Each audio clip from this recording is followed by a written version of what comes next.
All right, Travel Diaries, Puerto Vallarta. You know, sometimes if it wasn't for any bad luck, I would not have any at all. And that's not to say my life is cursed, it's not. But I've never been really an extremely lucky person. There are some people in my family who are extremely lucky, and I'm kind of envious of that. But things have never just really happened for me. I've always had to grind it out. I've always had to put in the extra effort. And that's okay, because I guess in the end that makes you like a better person because you actually really had to work for it. But sometimes it's just nice to get a little bit of luck.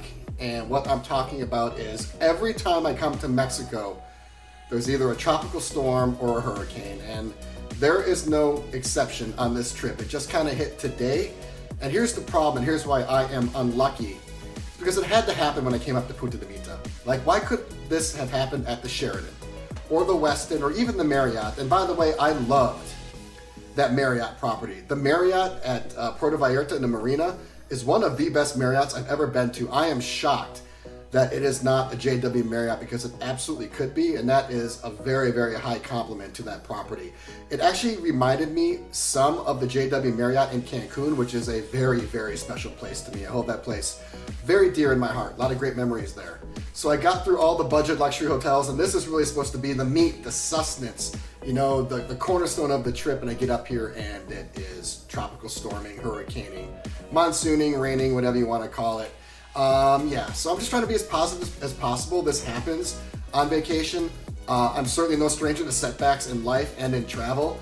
And this is something you have to become very familiar with when you go to tropical locations. I've learned this in Miami. I've learned this all over the world. But if you're going to tropical places, I don't care if it's high season, low season, off season, on season, whatever you want to call it, there's always a chance of rain, and there's always a chance that your trip could be upended or basically ruined. So this is day number 11 of my 15-day Vegas detox, and in this video I am going to talk about my Starbucks and Target theory and how that correlates to choosing the best area in a city. What if you're going to a city and you are not sure where you want to stay? If you don't know the city very well, but you want to be in a good area, but you don't know, if it's New York, if you want to be Manhattan, Midtown, or if in Miami you want to be South Beach, Brickell, or even where in Brickell, or where in South Beach. I mean, do you want to be Mid-Beach? Do you want to be up in Sunny Isles, Bell Harbor? How do you know where you want to be? Well, think Starbucks and Target,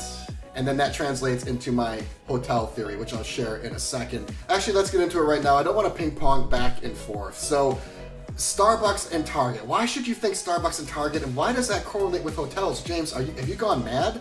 Well, probably, yes. I mean, I'm traveling the world solo, living in hotels, so I think you have to be a little different in order to do that. But I also know how to pick the best locations and find the action even when I don't know the city. So how do you find the action when you don't know the city? How do you make sure you're in really the heartbeat or an electric part of the city? Well, you want to choose a great hotel. Let me back up and talk about Starbucks and Target. So maybe you've heard this before, and if you have, you might know where I'm going with this, but there's an old adage that if you get lost in a city and you're not really sure where you are, and it kind of looks a little dilapidated, a little downtrodden, a little shady, it's not the best environment, and you don't feel comfortable, you don't feel safe, and you need to make it to a better part of the city. And if this has ever happened to you, it's not easy, because if you get into a bad area, sometimes you could be blocks, literally blocks, and it seems like no matter which way you go, the area gets worse and worse. I mean, I have some horror stories about me getting turned around in Detroit, and very scary. So what if you do get turned around and you want to get out quick? What do you do? Well, there's a theory that Google a Starbucks or Google a Target, because Starbucks and Targets are only found in prime demographic areas, nice parts of town. Now think about it, that's pretty true. You'll see some rundown Wendy's, and you'll see some rundown Burger Kings, and you'll see some rundown McDonald's sometimes. But you're never gonna find really any questionable Target locations. They're always in prime, dare I say, upscale areas. Same thing with Starbucks. I have never walked into a Starbucks where it has been dilapidated or run down like you would maybe see a fast food restaurant in a questionable area of town. So there's an old adage, if you are feeling unsafe in a city, find a Starbucks or find a Target, and by doing that, you will find your way to safety. Okay, now you follow me. How the heck does this relate to hotels and travel? Let me tell you. What if you are going to San Francisco and you don't know where to stay? Do you want to stay by the wharf? Do you want to stay downtown? There are a lot of different areas in San Francisco to stay. Look at the hotels. The hotels never lie. The hotels will tell you where you need to be. For example, if you want to stay at the W, it is in basically the heartbeat of the city. Lots of energy. It's in a really electric place, really centralized, really fun, really upbeat.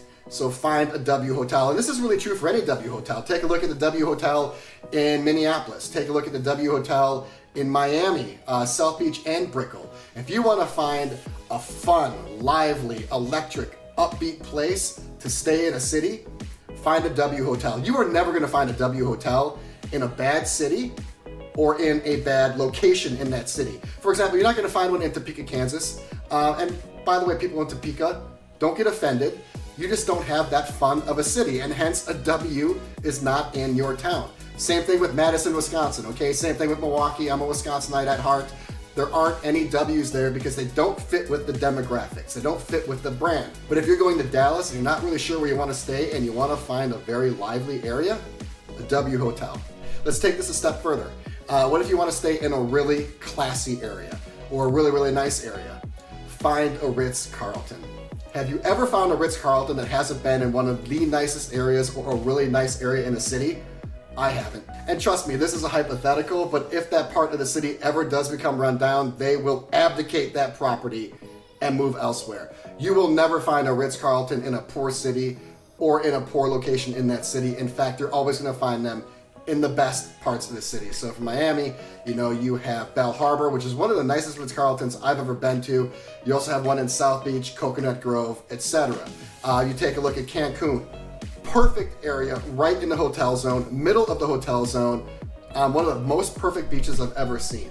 And I could extrapolate and expound on this forever. But if you want to go to one of the nicest areas in the city, find a Ritz-Carlton. They will tell you where you need to be.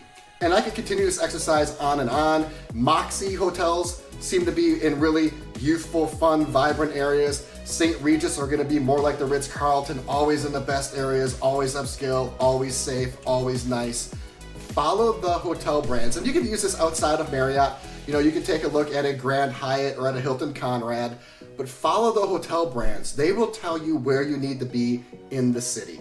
Because if the hotels are not in the right part of the city, then people will not come to the hotels. Thus, the hotels are usually always perfectly situated, and they will absolutely tell you where you need to be.